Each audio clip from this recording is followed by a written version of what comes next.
प्रणाम। मेरा नाम सरोज है और मेरे चैनल का नाम है जीने की राह। आज हम एक प्रदोष का उपाय लेके आई हूँ, जो 3 प्रदोष आपको करना है। हम भी करते हैं और आज सौभाग्य से वीडियो डालने में थोड़ी लेट हो गई, क्योंकि हम भी पूजा में व्यस्त थे, इसलिए लेट हो गए। आज गुरुवार का प्रदोष है,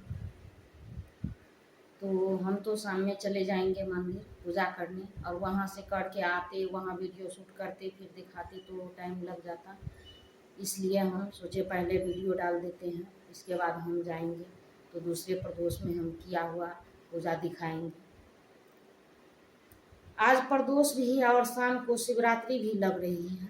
आज शाम से शुरू होकर शिवरात्रि कल भी पड़ेगा, तो आप लोग कल का भी कर सकते हैं। कल सुबह से ही लग रहा है, तो कल का भी आप कर सकते हैं। इस प्रदोष में जो उपाय किया जाएगा वो है, अगर आपका कहीं धन डूब गया है, पैसा डूब गया है, कोई लोग ले लिया है और देने का नाम नहीं ले रहा है, दे नहीं रहा है, मुकर रहा है, तो इसके लिए आपको 3 प्रदोष ये उपाय करना होगा। फिर आपका या घर में लड़ाई झगड़ा है, या कलह कलेश है, या कोई बड़ी समस्या है, इसके लिए भी आप लोग कर सकते हैं। जिस काम के लिए आप लोग चाहेंगे वो उसके लिए भी आप लोग कर सकते हैं। इसमें जो है 3 बेलपत्री लेनी है, 3 बेलपत्री, मात्र 3 बेलपत्री और एक मिट्टी का दिया, एक मिट्टी का दिया लेना है। और शाम के समय जो प्रदोष काल होता है उसमें, उससे पहले थोड़ा देर आप लोग मंदिर पहुंच जाइए। मंदिर में जाके आप लोगों को करना है, जाइए सबसे पहले बाबा का पूजन कीजिए। इसके बाद बाबा बेलपत्री जो चढ़ानी है आपको, 3 बेलपत्री जो आप लोग लेके गए हैं, उस बेलपत्री को चढ़ाने का नियम है। पहली बेलपत्री जो है आप लोग, जैसे बेलपत्री 3 पत्ती की होती है, तो पहला बेलपत्री आप लोगों को नंदी महाराज के ऊपर पीठ पे रखनी है। जैसे ये पीठ हुआ, उस पीठ पे बेलपत्री का डंडी जो है नंदी महाराज के पीछे की तरफ होगा, और उस बेलपत्री का मुख बाबा के मुख की तरफ होगा। पहला बेलपत्री आप लोगों को नंदी महाराज के पीठ पे रखनी है।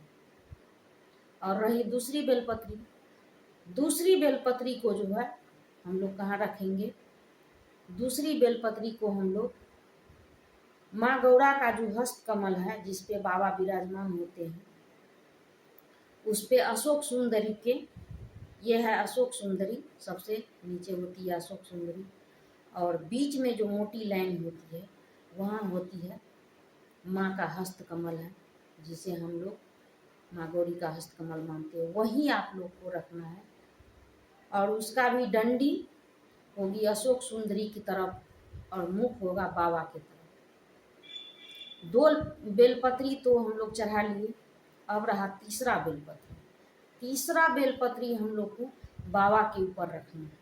बाबा के ऊपर भी जो बेलपत्री रखी जाएगी, वो बेलपत्री भी डंडी होगा, उसके चिकने साइड से रखना होता है बेलपत्री, ये तो आप सभी को पता ही होगा। डंडी का जो भाग है वो जलाधारी की ओर होगा, अशोक सुंदरी की ओर होगा, और पत्ती जो है, तीनों पत्ती का मुख बाबा की तरफ होगा। जैसे हम लोग यहाँ बैठे, यहाँ इस साइड से होगा, और जलाधारी ये है तो इधर होगा डंडी। तीनों बेलपत्री चढ़ाने के बाद अब हमें क्या करना है, अब हमको दिया लगाना है। दिया कैसे लगाएं और दिया कहाँ लगाएं, ये बात है। दिया हमको जो है, ये है बाबा, ये बाबा का शिवलिंग है, जैसे ये बाबा का शिवलिंग है, और थोड़ी ही दूर के बाद आप लोग देखते होंगे, कहीं कहीं नहीं होगा मगर बहुत जगह इसी टाइप से रहता है, ये है नंदी महाराज, ये है बाबा, और थोड़ी ही दूरी के बाद नंदी महाराज विराजमान होते हैं। उसके बीच में जो जगह गैप मिलता है, जो जगह खाली रहता है, वहाँ हम लोगों को ये दिया लगाना है। उस दिए में डालना क्या है, एक ही दिया है, एक ही दिए में 2 बाती डालनी है, एक लंबी वाली और एक फूल वाली, जिसे हम गोल बत्ती भी कहते हैं। उस गोल बत्ती और लंबी बत्ती दोनों को एक ही में डालना है, और उसमें सरसों का तेल या तिल का तेल, कोई भी तेल हम लोग को नहीं डालना है। उसमें हम गाय का घी ही प्रज्वलित करेंगे, गाय का घी ही भरना है और उसे हमको लगाना है। गाय का घी, शिवलिंग में गाय का घी ही शिव मंदिर में जलाया जाता है सब, इसलिए हम लोग को गाय का घी ही जलाना है। दिया हम लोग लगा दिए। हाँ, एक बात का ध्यान रखना पड़ेगा, किसी किसी मंदिर में पुजारी होता है तो अंदर जैसे साज श्रृंगार हुआ रहता है, चाहे होता है शाम के समय प्रदोष काल में, तो जैसे नहीं दिया लगाने दिया जाता है, तो आप लोग रिक्वेस्ट कीजिएगा पंडित जी से कि हमको कुछ सेकंड के लिए ही यहाँ दिया लगाने दीजिए, इसके बाद हम जो है दिया हटा के कहीं और बाहर बाबा के नाम से हम अलग जगह जहाँ शांति हो, सुनसान हो, वही उसी मंदिर के प्रांगण में आसपास हम दिया लगा देंगे। और नहीं, अगर जहाँ मंदिर में पुजारी नहीं है, लगाने दिया जाता है दिया, तो हम लोग उसी बीच में दिया लगा के रखेंगे, और वहीं रखना भी है। दिया लगा दिया हमने, अब हमको बाबा से प्रार्थना करनी है कि बाबा जो भी हमारी मनोकामना है, तो मनोकामना या तो क्लेश है या कहीं हमारा धन डूबा हुआ है, इसके लिए हमें प्रार्थना करनी है। प्रार्थना कीजिए और अपने घर चले आइए। हो गई आपकी आज की प्रदोष पूजा। फूल बेलपत्री तो वैसे सब चढ़ाते हैं, सब जानते हैं, मंदिर गए हैं तो बाबा को जो चीज़ प्रिय है वो हमें चढ़ानी है, चढ़ा। प्रदोष काल में जो उपाय करना है, सिर्फ बेलपत्री और ये दिया वाली उपाय करनी है। इसे हमें 3 प्रदोष के दिन, 3 दिन प्रदोष में करना है, 3 दिन। इसके बाद देखिए आपके जीवन में बाबा की कैसी कृपा मिलती है, बाबा आप पे कैसी कृपा बरसाते हैं।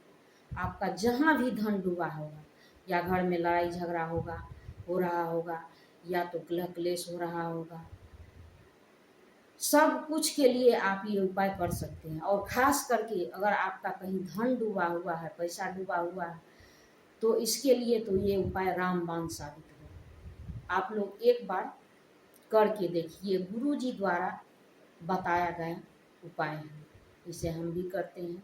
और हम एक चैनल वाले हैं, चैनल खोले हैं, तो इसके चैनल के माध्यम से हम सोचे अपने जो भी सब्सक्राइबर है या ना भी जो सब्सक्राइबर है, हम अपने दोस्तों में इसको बांटें, बताएं, ताकि जो भी कर्ज की जिसका भी धन डूब गया है वो अपना धन वापिस ले। धन कमाने में बहुत समय लगता है, लेने वाले तो लेके चले जाते हैं, उसका क्या जाता है, मन होगा तो देगा, नहीं मन होगा तो नहीं देगा। तो इसलिए आप लोग इस उपाय को कीजिए और देखिए बाबा कैसे आप पे कृपा बरसाते हैं।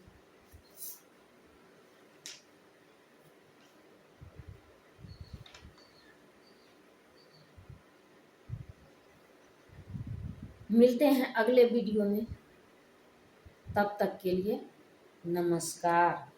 वीडियो अगर अच्छी लगे तो वीडियो को लाइक कीजिएगा, मेरे चैनल जीने की राह को सब्सक्राइब कीजिएगा, और कमेंट में हर हर महादेव जरूर लिखिएगा।